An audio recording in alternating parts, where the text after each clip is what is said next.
Hello, welcome to another series of the Tyndale House podcast. Today we are starting a new series looking at New Testament manuscripts. So I'm joined by people that we've not had on the podcast, I don't think, before. So Dirk Jongkind is our Vice Principal Academic here at Tyndale House, and Nelson Hsieh is Research Associate in New Testament Text and Languages. Have I got that right? Yeah, that's right. Yeah, good. So thank you very much for joining us. It's great to have you with us. Maybe we could start with just a couple of sentences from each of you telling us about what your work involves and what your particular interests in relation to New Testament manuscripts are. So Dirk, let's start with you. I've been working now for a few decades on the Greek New Testament. So how do we get the wording of the Greek New Testament right? So started by looking at some specific manuscripts, which we will talk about later in the podcast series. And then I've been working hard on the Tyndale House Greek New Testament, which is basically a good critical text of the Greek New Testament, hopefully as printed as precisely as possible. Great.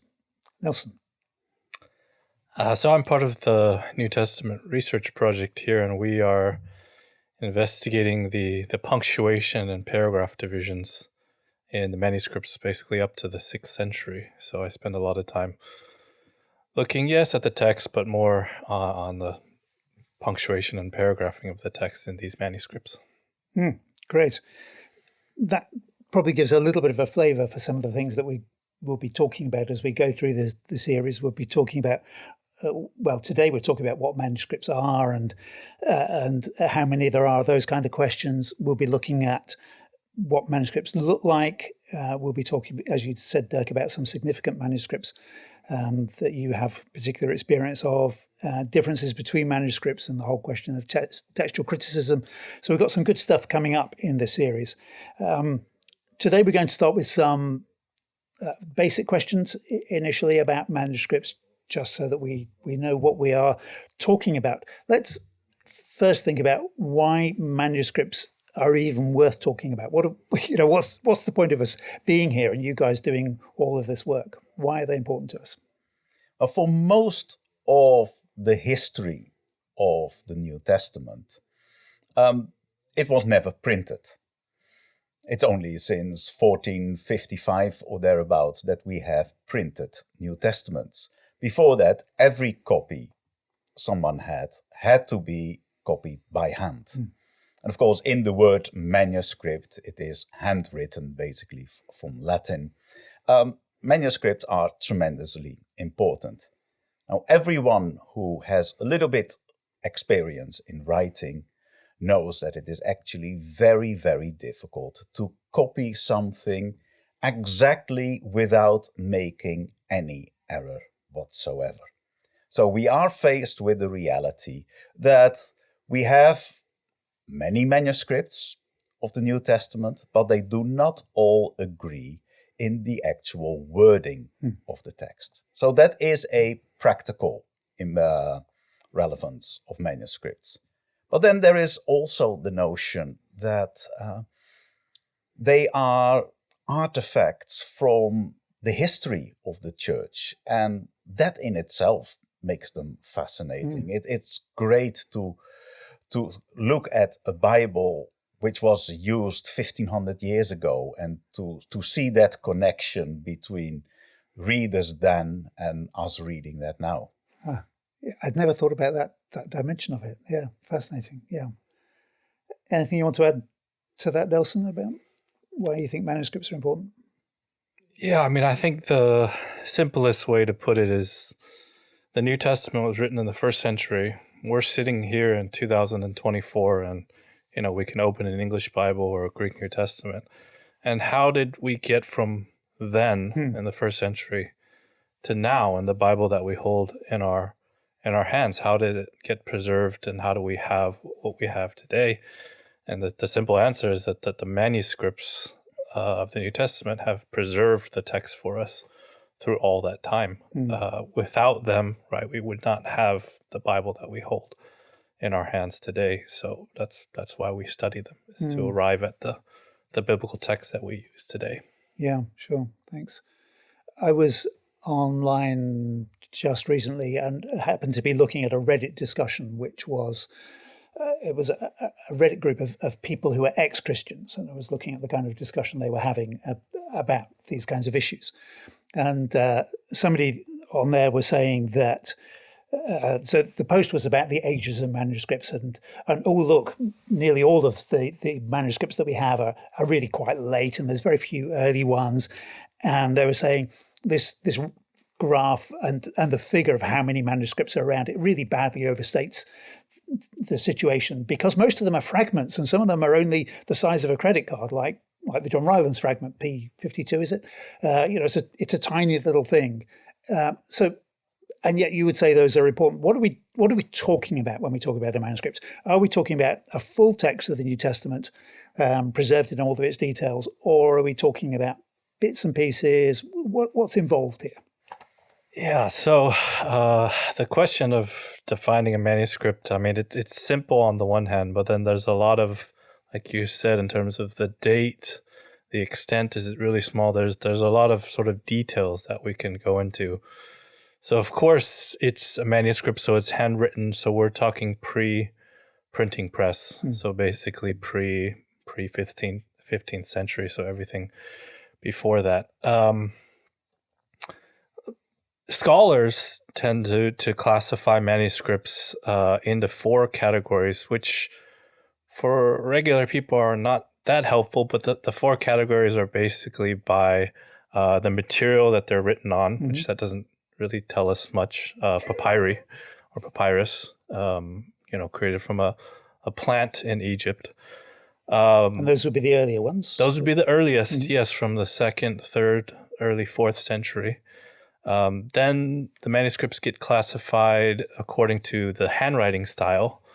So we have majuscule, which is basically an uppercase, all uppercase text, a little bit like how Donald Trump tweets in all capital letters. And that majuscule script was basically the predominant script from, really long.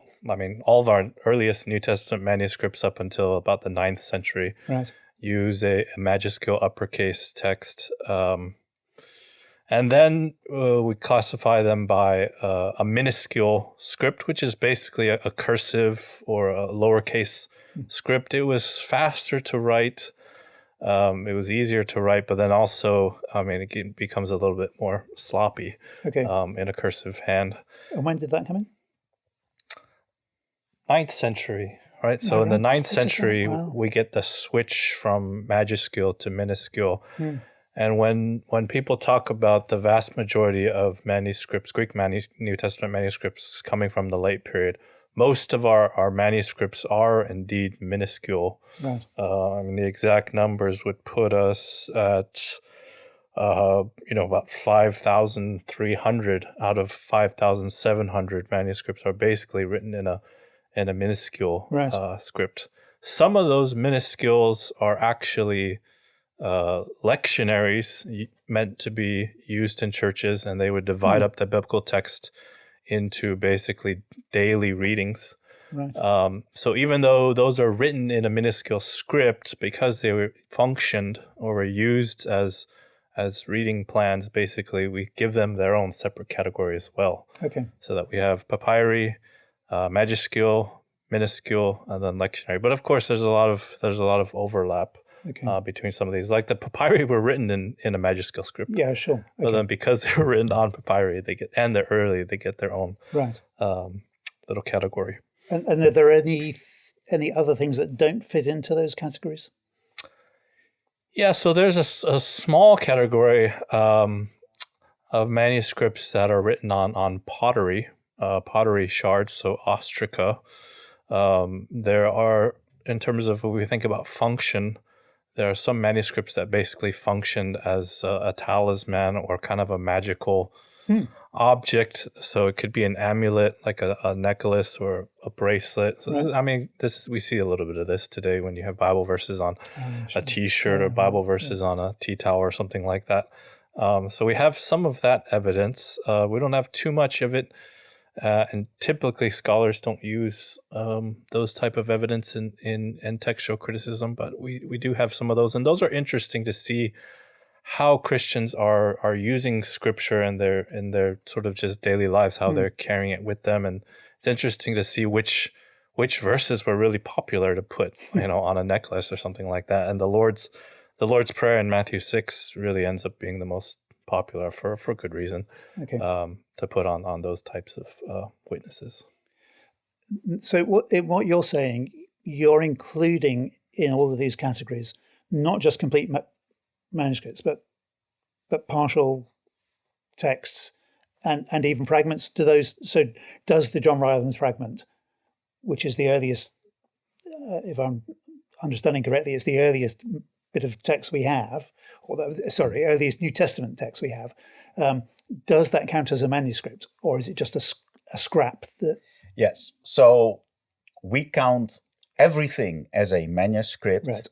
as long as it carries some New Testament text, which means that indeed the majority of our manuscripts from before the 9th century is all fragmentary. Now, it is not surprising that we don't have a complete New Testament from the earliest centuries. I mean, first of all, the bookbinding technique had not been sufficiently developed to actually produce a physical volume that could contain sufficient text to cover the whole of the New Testament. Right. So you were bound to have multiple volumes in order to have a complete New Testament. So there was a time that the concept of the New Testament could not be physically expressed in one physical volume. Yes, right. Now, that changed probably towards the end of the 3rd century. It seems that by then bookbinding technique had developed sufficiently that at least we have a fragment from a multi-quire book from the Iliad from the end of the 3rd century. And from the 4th century, we have a number of manuscripts, only very few, but that almost contain the complete Greek New Testament. So then you have something substantial to work with.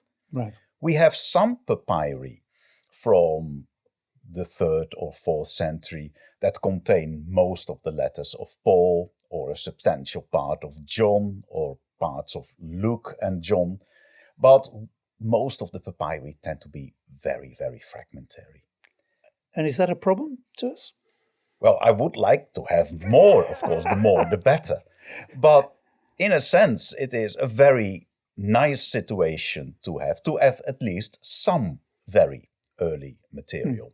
So you can't use the fragments to check the complete text of the Greek New Testament, because you would need thousands and thousands of those fragments.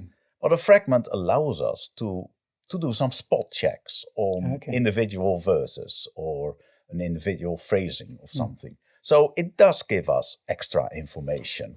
But yes, it is very easy to overestimate the actual relevance of tiny variants. Yeah, because right. we don't have context for those variants. We don't know whether it was a good scribe or a poor scribe. Quite often we don't have the margin, so we don't know whether a scribe made any corrections to it. So there's so little context that I prefer the big manuscript with a lot of text, because then there is something to study. Okay, we'll come back to those a little later. Now, Nelson, you've given us this figure of 5,700 manuscripts. Is that an authoritative figure? Is it an approximate guess? Is it a number that's changing? How do we count them? So, the way that we have our knowledge of manuscripts today is mainly the Institute for New Testament Textual Research in Münster, Germany, produces the Greek New Testament that is basically the most widely used by scholars, students, and pastors. and they maintain a list or catalog of New Testament manuscripts. Now, of course, there are maybe still more to be discovered. There may be some that they don't know of, but they've been doing this since 1959 when that institute was founded. So they sort of keep a list of what manuscripts that we have. Now, sometimes they find out that, okay, 2 of these are actually part of the same manuscript. Right. So they have to be combined. Sometimes they find out that a papyrus manuscript was actually a talisman or something, so it changes category. So things like that happen to where the numbers do get adjusted. And of course, yes, we do find some new, usually the later minuscule manuscripts can be discovered, and they'll go through a process of vetting it to see, is it really a New Testament manuscript or not? Because sometimes, for example, Papyrus 99 is a Greek lexicon, dictionary, basically, but it was originally just classified as a New Testament text, so that had to be removed. Right. So the scholars in Germany basically keep track for us, and they do make adjustmts from time to time, and they're the ones who provide us with that number of basically 5,700. Okay. And is it them who've numbered the papyri so that P52 is, is that their number? That's right. It's basically the 52nd papyrus ever identified and added to the list. Okay. Now that list itself goes back to the end of the 18th century. So then the first scholars started a list. Right. Then in the 19th century, somebody extended that list with everyone known. And that was then taken over in the 20th century by Kurt Aland, who continued to add and basically parked that list with our friends in Münster. But it is not always easy to determine whether something is a New Testament manuscript or so. So if, for example, we have a Bible with study notes, well, that is a Bible, clearly, because it's a Bible with something added. But what if you have a book with a technical commentary on the letter to the Romans? Is that a manuscript of Romans, or is it primarily a commentary? Now, that's a little bit of a could be one, could be the other. And and those things exist in early manuscripts as well. That's not just a modern... Very much so. Right. So we have dozens and dozens of manuscripts that could be classified as a commentary with biblical texts. Right. But there are also biblical texts with some commentary added. And then the people who drew up the list had preference for some commentators to be included in the list, but ignored other commentators whose volumes were known.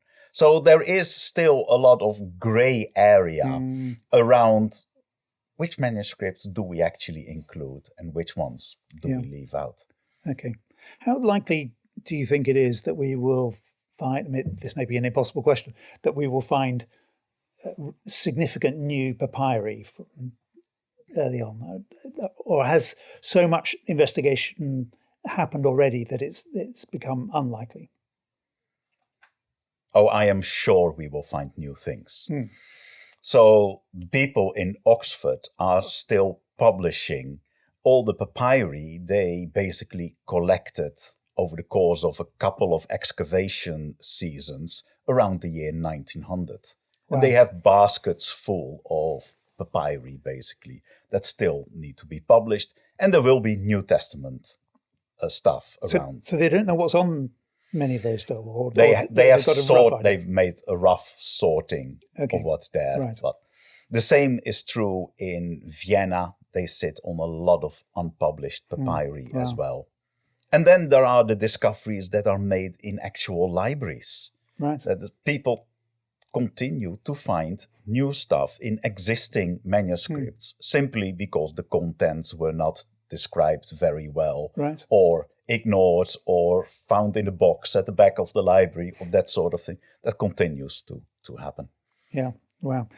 And is there anything left to be dug up, do you think? can't know, can you? No, you can't know. I hope so, because the more the merrier. But Yeah. don't know. One of the issues of papyri, of course, is that they're very fragile, or they don't last very well. So most of them come from Egypt, where it's dry, hot, and they're preserved well.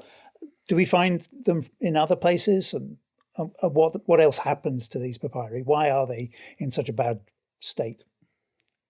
Just fair enough. I'd be in a bad state after best part of 2,000 years, but So papyri only survive in very dry climate. On occasion, we get early archaeological stuff from elsewhere, but that's very fortuitous. So we had a fragment from the 3rd century found on parchment in Dura Europos, which was one of the excavated sites in Syria, I believe. And that happened to be in a sort of watertight layer, right. and what survived. I mean, just as, of course, in the north of England, we have the Vindolanda tablets, which survived by freak of preservation, where we have Latin letters written on bark, and that survived for 2,000 years. So it is that sort of circumstance that can happen, but does not happen very often. Right. So what are the implications for us of that then? Does it mean that we are never going to have really long texts on papyrus? It will always just be these things where the edges have gone, or I mean, so just to give some sort of context, I mean, we do have 135 papyri that the scholars in Germany have identified as New Testament manuscripts. And 16 of those, so 16 out of the 135, that's about 12% of them, do preserve 10 pages. This is kind of an arbitrary number that I picked, but 10 pages of text is a good amount. Okay. There's 16 of them that preserve that much. So I mean, we don't have 16 out of 115. It's not a huge amount, but we have some that are of a good length, and it's possible that more might be found. So yeah, I mean, usually when you see pictures or something, you'll see sort of just a fragment, but there's a good number of papyri that are pretty extensive, and especially for the Gospel of Luke and the Gospel of John, we have, and the Pauline epistles as well. We have a papyri that are cover, basically most of those, most of the texts of those books. Which are the best ones? Which are the best papyri? Oh, there is one papyrus called P75, one of the Bodmer papyri, which covers parts of Luke and John. And that papyrus was copied very carefully, in the sense of attention was given to spelling. It was clearly a very able copyist, but it was not just an able copyist. He also copied a very good text. A very good text where we can see that some of its readings are found in later manuscripts, but have all the hallmarks of being very old readings, where some of the peculiarities of early spelling have been retained in a wonderful way. Right. So I would love to see more of that quality sort of manuscripts going on, because that is one of the things. It's not just number, it's also quality of manuscripts. All right. We'll come back to the quality questions in later episodes, I guess, when we talk about textual criticism. But let's move on beyond the papyri, unless there's anything more you want to. There's probably plenty more you'd like to say about it, but anything you particularly want to say at this point? I think the only thing to add about P75 is that Codex Vaticanus from the 4th century contains most of the New Testament. P75 contains part of Luke and John, and is from about 100 years earlier. Right. And the two manuscripts, Codex Vaticanus and P75, align very closely, And so that what that does is it gives us confidence that Codex Vaticanus, even though it's from the 4th century, it's preserving readings from at least 100 years earlier. Right. So our New Testament that we hold today is, largely based on Codex Vaticanus. But this discovery of this papyri from 100 years earlier, high quality scribe, high quality copying, matching a manuscript from 100 years later gives us a lot of confidence that what we have, I think, is good and early. Right. So Vaticanus is a majuscule manuscript. Yes. Is it one of the earlier majuscule manuscripts? Understanding that the definition is that they're no longer written on papyrus now. Yeah. Yes, we have a few parchment scraps from the 3rd century, but from the 4th century, we are fortunate enough to have 2 parchment manuscripts with almost a complete Greek New Testament and parts of the Greek Old Testament as well. Right. So one of them is Codex Vaticanus, which has all the texts except the end of Hebrews and Revelation. We have Codex Sinaiticus, kept in the British Library, which doesn't miss a single chapter. So it has basically every chapter of the Greek New Testament there. And even one of those contains already more text than all the papyri put together. Oh, wow. So that is the sort of difference in size we're talking about. And we suddenly get that in the 4th century because of the developments in bookbinding. Is that correct? That's partly correct. It is also that it seems that there is that explosion in big books because the Roman Empire becomes Christian. Oh, I see. So we have more big Bibles from the 4th and the 5th century. Right.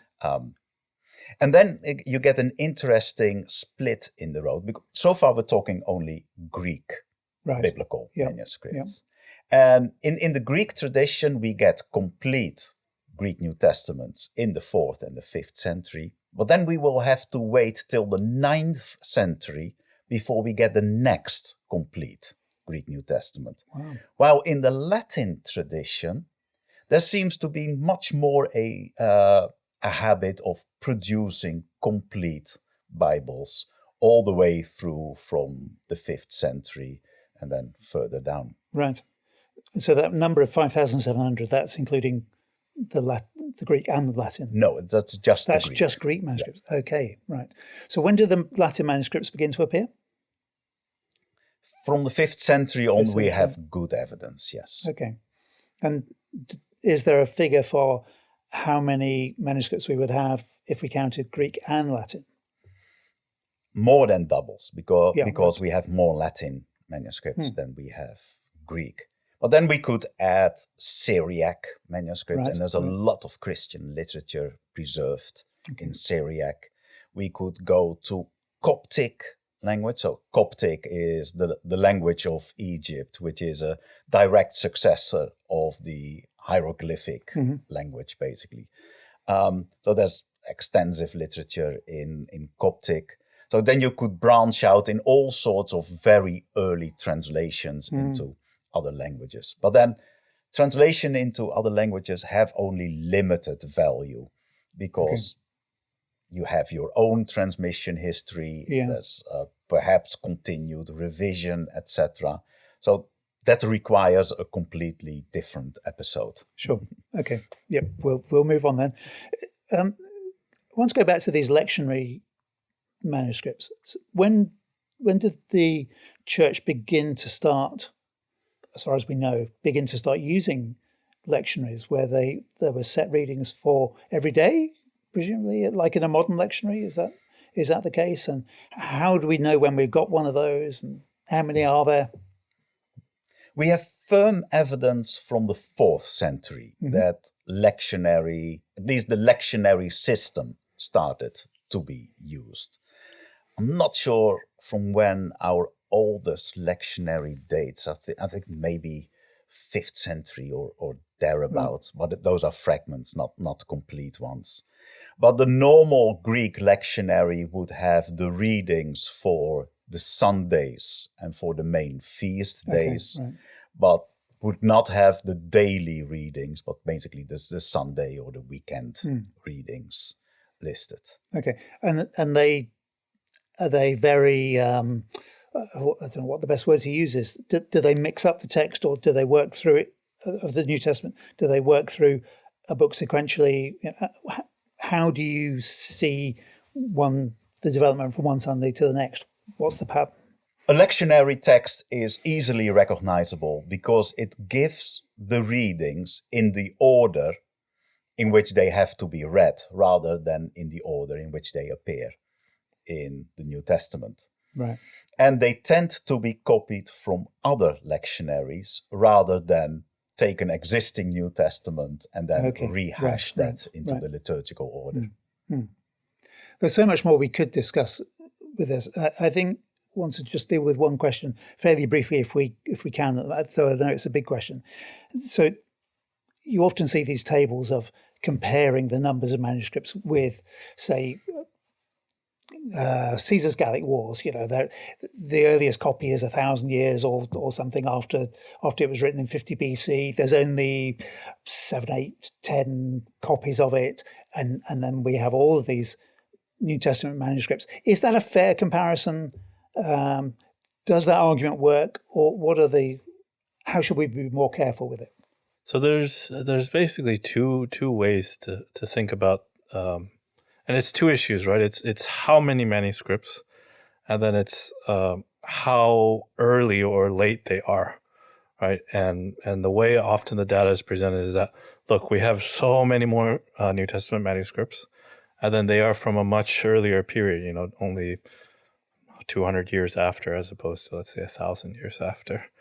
And I mean, one way that you can present it is just, look, so many more, so many early, therefore New Testament is better attested, and often it's that language of it's better attested. You'd have to get into issues of, okay, you have a lot of manuscripts, so what's the quality of them, right? If you have a lot of bad manuscripts, and that's not a very good argument. Another way to phrase this comparison with other ancient works of literature is to say that, because usually this rests on the issue of, is the Bible reliable? Do we have what the original authors of the New Testament wrote? And another way to phrase this is to say that, most scholars accept that we have, what certain Roman historians wrote based on the fact that, there's only a few manuscripts and they're late. Yep. And they're fine with accepting that we basically have what they wrote with such limited evidence. Another way to phrase it is just to say, okay, you accept those writings based on a few manuscripts that are late. Why can you not also have the same standard, if not actually we have even better standard, with the New Testament? So if we phrase it that way, that, hey, you're accepting these writings as reliably passed on to us with so few and so late, can you not extend the same standard to the New Testament? Right. If we phrase it that way, then I think that's a better way to use it to defend the reliability of the New Testament. That's really helpful. Thank you very much, guys. Next time we are talking about what does a manuscript actually look like, which might sound obvious, but I think is less obvious. Or there's all sorts of interesting things to talk about with that. So thank you very much, Dirk and Nelson. Look forward to the next conversation. Join us again for our next episode. Do subscribe to the Tyndale House podcast. Do tell others about us.